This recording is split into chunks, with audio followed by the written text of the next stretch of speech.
I'm Cameron, this is Carsideration, and today we have a 2021 Volkswagen Tiguan SE R-Line Black Series. Kind of a long name for an SUV. Hey, I just wanted to show you something real quick. It's 10 degrees outside. Yeah, 10, almost single digits. And I'm doing car reviews in 10 degrees, so I think you should hit that subscribe button. It would really mean a lot to me. So as always, a few quick stats on this Tiguan R-Line SE. Why does that have to be such a complicated name? It has a 2-liter 4-cylinder turbocharged engine, making about 184 horsepower and 221 foot-pounds of torque. It gets 21 miles per gallon city, 27 miles per gallon highway, because this is the 4Motion all-wheel drive system.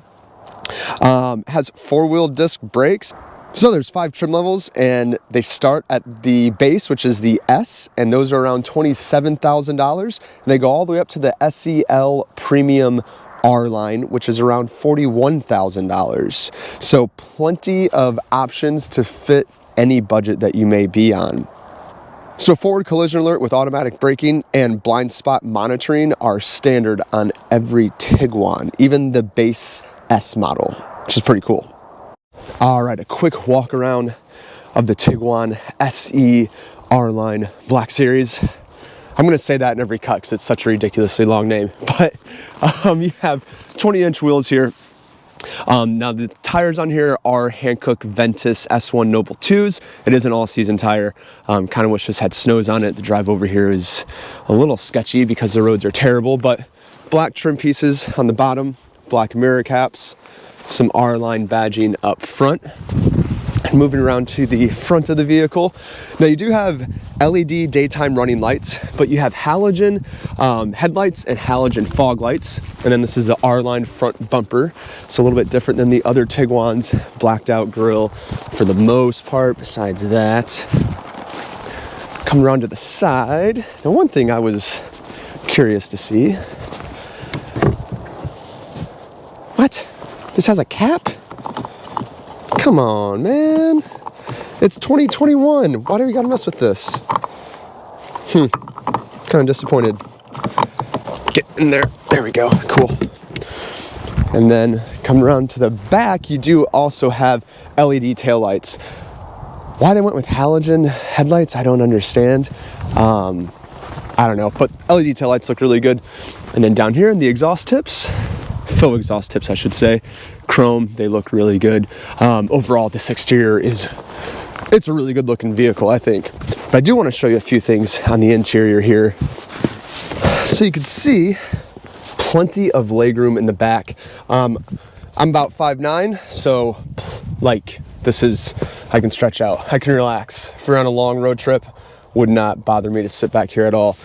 So this does have an optional 3rd row seating option. This one does not have it. So one cool thing about this back seat is it slides up. It's a little hard, but you can slide this up. So if you have a kid back here or a baby and you want to reach back here and be closer to them, just so they're not out of reach, because if you're up there in the passenger seat and this is slid all the way back, it's gonna be kind of hard to reach. So that's kind of convenient if you think about it. Oh, and also you can tilt these back just a little bit, which it doesn't look like it's, anything crazy, but you think about like when you're trying to move things or you're putting maybe furniture in here, how many times have I moved stuff where I wish I could adjust the seats just a little bit? It's pretty nice, pretty convenient. Oh, geez. And then, of course, your cup holders, 2 cup holders there, nothing crazy. I like how there's a little support there for your lower back. Let me see if I can notice it. Yeah, kind of notice it. So before I start driving, I wanted to show you guys a few little things on the interior that I thought were cool. Right off the bat, the first thing that I noticed is this is, it like senses your touch. So watch, it should click off here. And then if I wave my hand, get close, it pops up. But what you can do with this is if I wave my hand in front,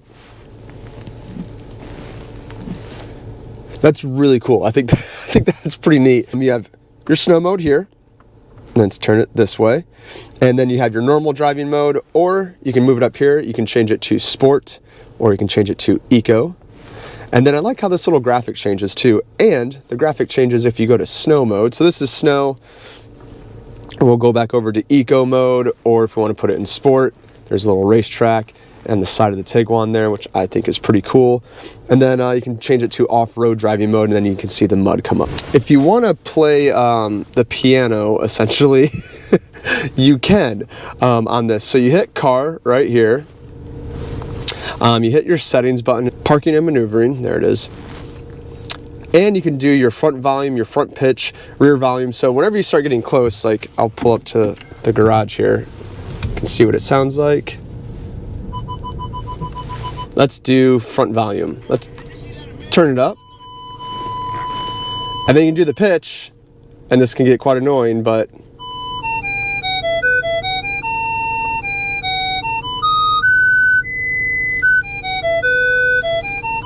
so yeah, if you want to, I don't know, create your own beat, you can definitely do that in your Volkswagen Tiguan. And if you've ever wondered why there's an electronic parking brake, I've always wondered that myself, and here is a little Easter egg you can do with it. Let's say you're going in reverse, right? You're backing up out of your driveway and you see that, oh, there's something in my driveway, I need to move. The trash can blew over. You stop.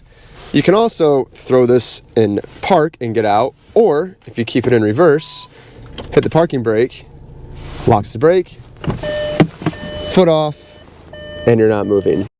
So another cool little Easter egg, if you want to call it, put your car in reverse, put your Tiguan in reverse, sorry, and let's say you have a bunch of snow built up on your backup camera and you want to remove that snow and clean it off, or maybe you went down a dirt road and it's covered in dust now and you can't see anything. Just press forward on this lever here all the way and it'll clean it off for you. Pretty cool. And lastly, before we start driving here, my favorite thing is this panoramic roof. It is awesome. I love it.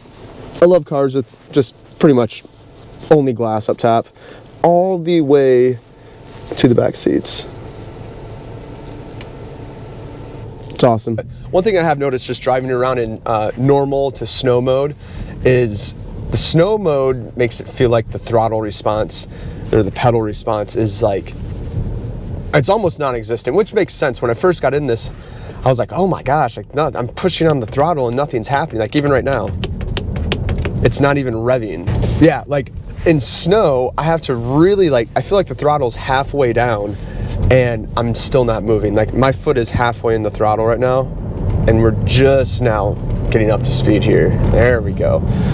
So this main road here is clear. Let's put it to sport and see how this feels. All right, sport mode, floor it.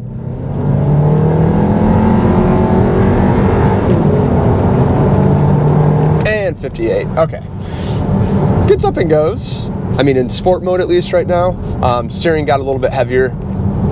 Suspension doesn't really feel any different, but steering feels a little bit heavier, a little bit more direct. And the throttle response, obviously, from snow to sport mode, there is a massive difference in the throttle. That is like the main thing that I can't get used to. But overall, you know, this interior so far, I've really enjoyed the interior. It's nothing crazy, like super luxurious. You know, there's plastic up here. Now the nice thing is, while this is plastic and the dash is a little plasticky, it's soft on the dash, which I kind of wish they ran through down here. Now on the center console here, that is pretty hard plastic. But if you've been in a VW before, this isn't gonna blow you away with the interior quality or anything like that, but it is cool. And I do like the dash too. There's a little storage compartment up here where you can put your sunglasses, which I need right now. I was kind of surprised there was no storage options up here for your sunglasses. Kind of wish that was a thing. This frameless mirror looks awesome. And it has home link as well, so it says we're heading south, and you have garage door options here and stuff like that. Your steering controls are really convenient, right where you need everything. The sound system actually sounds really good in here. So let's get to the XM radio here. Where'd it go? There it is. I love that swipe. That is so cool, that hand gesture.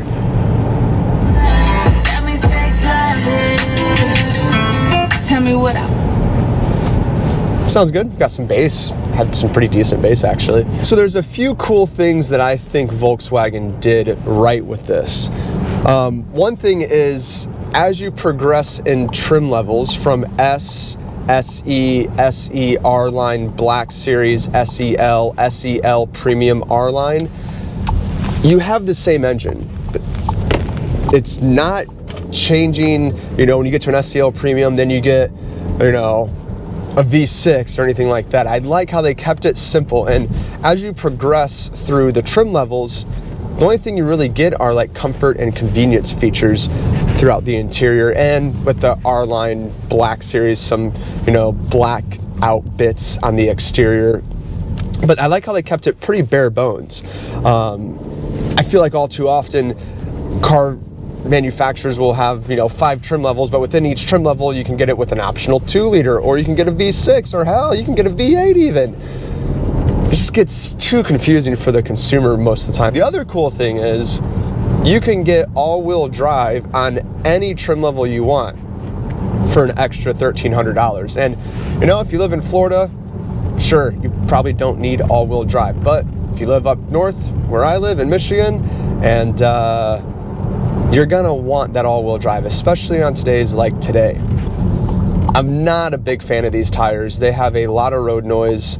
Now the roads are rough, they're very icy today, they're starting to melt off, but I'm noticing a lot of road noise, from the tires, which definitely can be singled out to the tires. Some tires just have a lot more road noise than others, but I'm also hearing just a lot of exterior noise, more than I thought I would.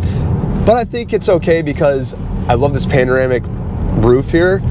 I think that's a fair compromise. Like, obviously it's gonna be a little bit louder than if there was just no moonroof or something like that. You can listen to how loud these tires are.